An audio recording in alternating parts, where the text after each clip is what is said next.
Good morning, ladies and gentlemen. In this video, we are going to cover the current affairs of 28th and 29th of March. So now, let's start. The members of Parliament Local Area Development, that is MP LAD scheme, is implemented by which union ministry? So it is implemented by MOSPI, that is Ministry of Statistics and Program Implementation. Now recently, the scheme was in news as per the latest notification, members of parliament can use this fund allocated to them under this MP LAD scheme to buy testing kits and other medical equipments needed to tackle coronavirus. So that is why this scheme was in news. Now please note that it is a central sector scheme. That means entire funding is provided by central government. On the other hand, in case of central sponsored scheme, central and state governments jointly fund that particular project. So this MP LAD is a central sector scheme and it was launched in 1993-94. As per the scheme, at present the annual entitlement per member of parliament is 5 crore. That means each member of parliament get the 5 crore rupees, and the member of parliament can recommend the work. If they are Lok Sabha member, then they can recommend work in their constituency, and if they are Rajya Sabha member, then they can recommend work anywhere in the state from where they are elected. Answer in comment box what are the provisions for nominated members, means in which area nominated members can recommend work under this MP LAD scheme. One more thing, the fund released under the scheme is non-lapsable. It means if the fund for particular work is not spent this year, then it can be used next year. The government approved to continue the scheme for rebate of state and central taxes and levies, that is ROSCTL, on export of which products? So it is related to garments. So the scheme will continue beyond 31st of March and it will benefit the textile sector. Present textile minister is Ms. Smriti Irani. Her constituency is Amethi. Amethi is in Uttar Pradesh. Recently, she was also in news as she launched Yashaswini scheme in Goa. It is a scheme for women empowerment. Now recently Goa was in news as it is going to be the host of 2020 National Games. Goa was also in news as India's first floating jetty was inaugurated in Goa in Panji, and this jetty is on Mandovi River. The Cabinet Committee on Economic Affairs, that is CCEA, approved Rs 1285 crores for Aligarh Harduaganj flyover, which is proposed to be located in which state? Right answer is Uttar Pradesh. So this project is going to be in Uttar Pradesh.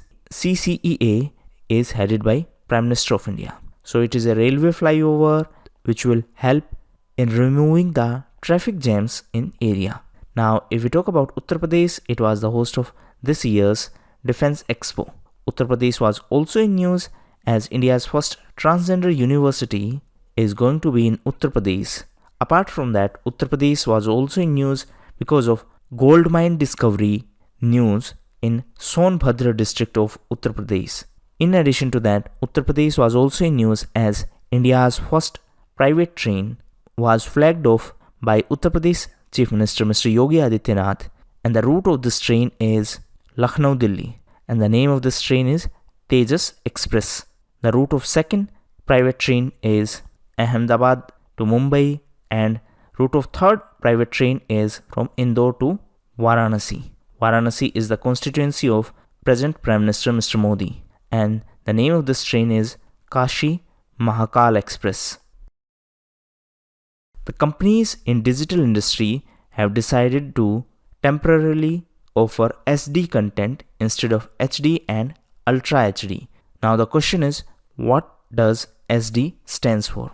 Right answer is standard definition. So by standard definition, the streaming will not be higher than 480 pixels on cellular networks until 14th of April. Please note that the Prime Minister has announced lockdown to tackle coronavirus, and this lockdown is effective till this time. So this lockdown was announced to tackle coronavirus, and recently Prime Minister announced 15,000 crore rupees to improve health infrastructure. Apart from that, recently Finance Minister announced a relief package of rupee 1.7 lakh crores. Finance Minister is Ms. Nirmala Sitharaman, and Finance Minister is the head of task force which was constituted to tackle the economic impact of COVID-19. COVID-19 is the name of disease caused by coronavirus. Apart from that, recently MyLab became the first Indian company which got approval for the test kit for coronavirus. And MyLab is a Pune based company. Pune is in Maharashtra, and recently Pune was in news as India's first intercity electric bus service was inaugurated, and the route of this bus service is from Mumbai to Pune, and it was inaugurated by Mr. Nitin Gadkari. His constituency is Nagpur. Nagpur is also in Maharashtra. The Cabinet Committee on Economic Affairs recently approved 1340 crore recapitalization for which category of banks? Right answer is RRB, that is Regional Rural Bank. So this was approved by CCEA to improve the capital to risk weighted assets ratio. So to improve CRAR, this recapitalization will be done.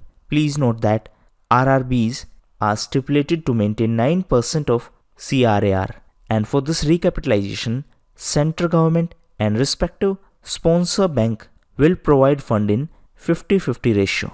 That means 670 crore rupee each.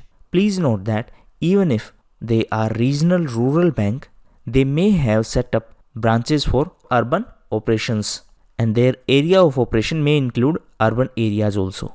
So this is important thing that you should know. Now RRBs are owned by central government, state government and sponsor banks. So the stakes is 50% to the central government, 15% to the state government and 35% to the sponsor banks. Nimai Ghosh, who passed away recently, is a veteran personality associated with which profession? Right answer is photographer. So Mr. Ghosh was a well-known photographer and he passed away recently. Which international organization launched a $2 billion global humanitarian response plan to fight coronavirus in the poorest countries? Right answer is United Nations. So the Secretary General of United Nations is Mr. Antonio Guterres. He is from Portugal. Capital of Portugal is Lisbon, and recently elections held in Portugal and Mr. Antonio Costa got re-elected as the Prime Minister. Now United Nations was also in news as recently Union Cabinet gave approval for establishment of CDRI. CDRI stands for Coalition for Disaster Resilient Infrastructure, and the secretariat of this institute is going to be in New Delhi. Now how it is connected to United Nations? Actually this was launched by Indian Prime Minister Mr. Modi during UN Climate Summit, and this summit held in New York, and the secretariat is going to be in New Delhi. So this organization is about disaster resilient infrastructure. CBDT, that is Central Board of Direct Taxes, has how many members excluding the chairperson? Right answer is 6. So it is a statutory body. Answer in comment box what is the difference between statutory body, executive body and constitutional body. So coming back to CBDT, it is a statutory body and it is headed by a chairperson along with 6 members. Now recently it was in news as 2 members were appointed, and these 2 members are Mr. Satish Kumar Gupta and Mr. Krishan Mohan Prasad. The present chairperson of CBDT is Mr. PC Modi. Now answer in comment box, CBDT is under which union ministry? What is the name of central government's economic package for the poor to fight the coronavirus pandemic and lockdown? So recently, Union Finance Minister announced rupee 1.7 lakh crore economic package to fight against coronavirus, and these relief were announced under Prime Minister Garib Kalyan Scheme. So right answer is PM Garib Kalyan Scheme. Now I have uploaded a special video on this particular topic. Please watch that for more details. It is very important scheme as well as a very important announcement. Therefore, a lot of questions can be framed from this particular scheme itself. So please watch that video for more details. International Day of Remembrance of Victims of Slavery and Transatlantic Slave Trade is observed on which date? So it is observed on 25th of March. And this day honors those who suffered and died slavery system. Answer in comment box. Which article of Indian Constitution prohibits the practice of forced labor? So these were the important questions. Now we are providing less number of questions because most of the events, summits and conference have been postponed. For mobile optimized ebooks, please install GKToday Academy app, and there you can get the current affairs in ebook format to revise quickly, and you can attempt quiz as well to test whether you are learning or not.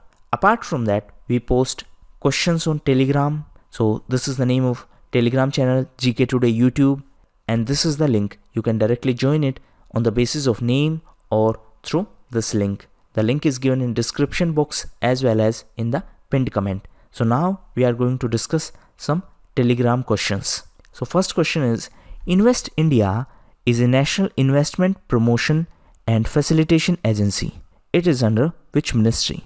So right answer is it is under Commerce and Industry Ministry. Now it was in news because recently it launched Invest India Business Immunity Platform. So this is our second question, that which organization launched Invest India Business Immunity Platform? So it was launched by Invest India and it is under Ministry of Commerce. Which of the following is true about ICMR? ICMR is Indian Council of Medical Research, and this organization is playing a key role in handling the coronavirus crisis. Therefore, it is very important from exam perspective. So first statement is that it was recently founded to tackle coronavirus outbreak, and it is a wrong statement because it was founded in 1911. And second statement is true. It is under Ministry of Health and Family Welfare. Next question is that which of the following is not true about Bhagat Singh? Now why this question was in news? Because on 23rd of March, Martyrs Day was observed. So first statement is correct, that in 1924 he became the member of HRA, which later became HSRA. So first statement is correct. Now the second statement is incorrect because it was in 1925 Bhagat Singh along with his colleagues started Naujawan Bharat Sabha, not in 1935. So the second statement is incorrect, and therefore B is the right answer because question is asking which statement is not correct. Next question is that which organization released Global Tuberculosis Report? Now why this question was in news? Again, recently World TB Day was observed, and that is why this report was in news. And the theme of this year World TB Day was It's Time. So this report is published by World Health Organization. Next question is that recently BRO, that is Bordered Roads Organization, has opened a suspension bridge over Tista River in Sikkim. Now the question is that which fact about BRO is true? So first and foremost thing is that it works under the administrative control of Ministry of Road Transport and Highways. Now this statement is incorrect. Why it is incorrect? Because it is under the administrative control of Ministry of Defense, not under Ministry of Road Transport and Highways. Second statement is correct. It was formed in 1960 to secure India's borders and to develop infrastructure. Now please note that BRO also help India's neighbors in infrastructure development. So if a question is about the functioning of BRO, one statement could be that BRO implements projects only in India. So that would be a wrong statement. So these were the important questions. Thank you, and that's all for the day.